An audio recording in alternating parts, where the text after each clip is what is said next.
As the fall season is quickly approaching, we of course need to start thinking about the landscaping in our yard. Everything changes. Fall hits, the weather changes.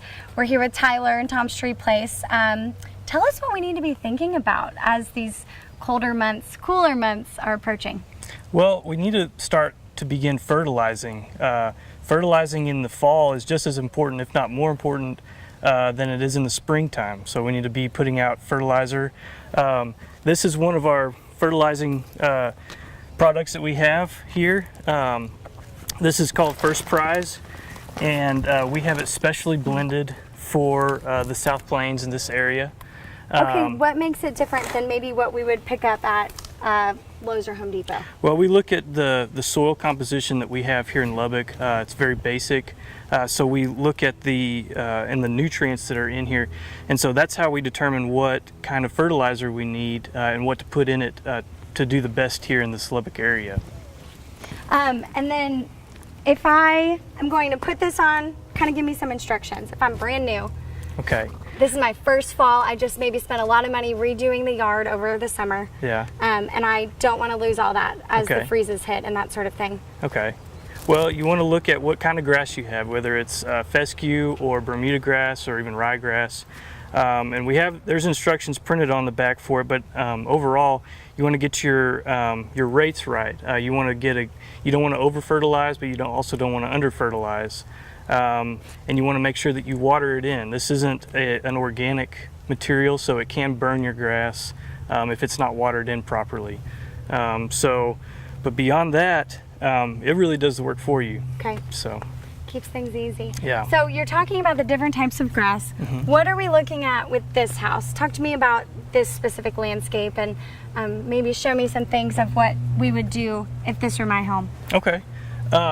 So we can walk. Yeah. So the whole thing, the rest of this lawn is Bermuda grass, and it's mostly common Bermuda. There's probably some different varieties mixed in here and there since we're across from the golf course. Right. So like this stuff right here, this is what we call Bermuda. It does have a little bit of rye mixed in, just because that's it comes in off the air. We have so much wind in this area. So, and then we've got the ivy. You want to make sure that you keep that trimmed back if you have that at your house. Okay. Not all houses have it, but you want to keep that because it can get away from you. And then something that's pretty common in Lubbock are these yuccas. And once they stop blooming, you want to cut those stalks off, because all these little seed pods will break open, and then you'll have more and more yuccas pop up, and it gets out of hand. Right. So, a little out of control. Yeah. So you said something earlier, fall cleanup. Mm-hmm. Maybe just run through a little checklist. Okay. Maybe we start with fertilizer, and then what? Yeah. So you're going to look at your plants that go dormant. So maybe it's a decorative grass, or it's some kind of a shrub that goes dormant. You want to cut the excess off. So like here we've got some feather grass right here. What we do in the wintertime is we just give it a flat top haircut. Okay. Because this will go dormant over the winter, and so you want to cut that off and let the new growth in the spring have room to grow up. Okay. So and then when you have in the fall, you're going to have leaves falling off of your trees, your shrubs, all kind of ivy even. You want to rake all that out so that it prevents fungus to grow over the winter.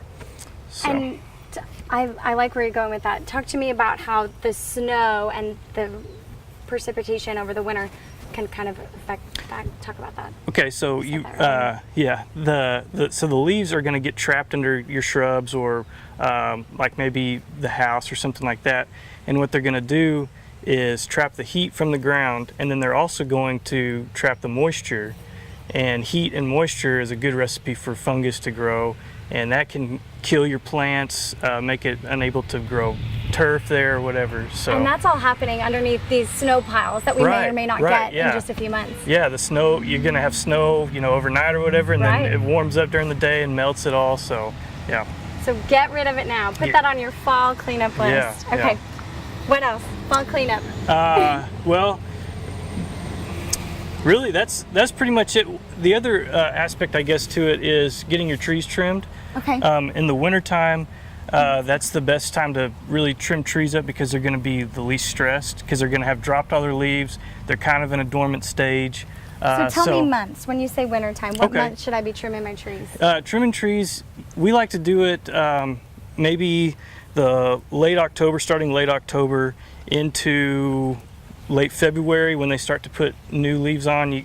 That's when you want to kind of stop trimming and let them get going. So like this red oak, it's going to drop all its leaves, and you might want to pick out kind of like, okay, I see it, there's a dead limb up there and there's a dead limb up there. Whenever it drops its leaves, you want to go in there, cut that dead out, and if you want to, you pick it up. Trees like to be trimmed. It really invigorates them and makes them grow better the next spring.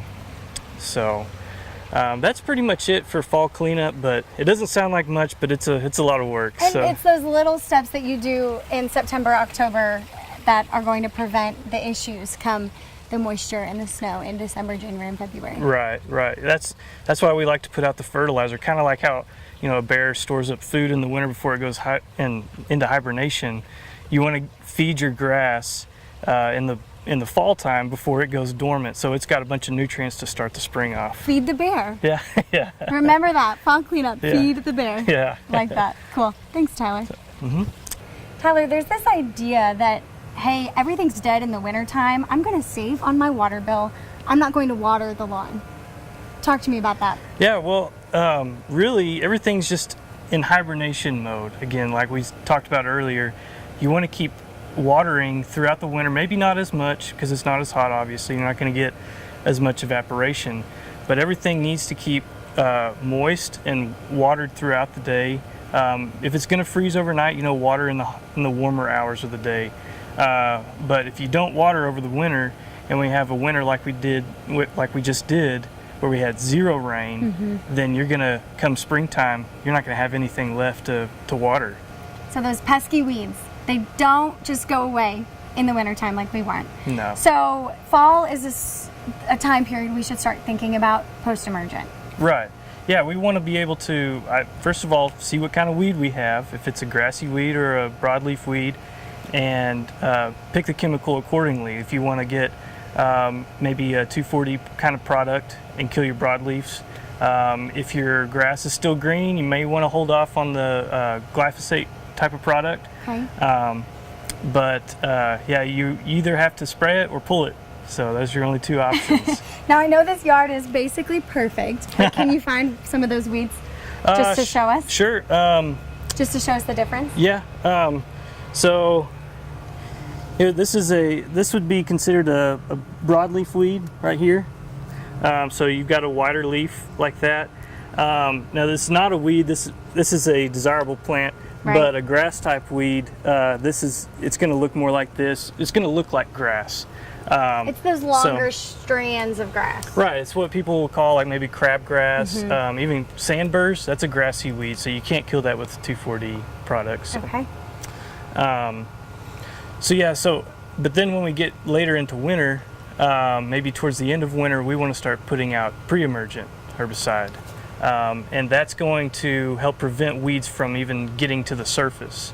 And we like to keep that, towards the end when we're starting, before the weeds come up, but when it's getting close to that time. So February-ish? Right. January, February? Yeah. That's when you see all the people painting their yards green. That's what that is. Oh yeah, that wonderful color. Yeah. You're like, yeah. what are they doing? Yeah.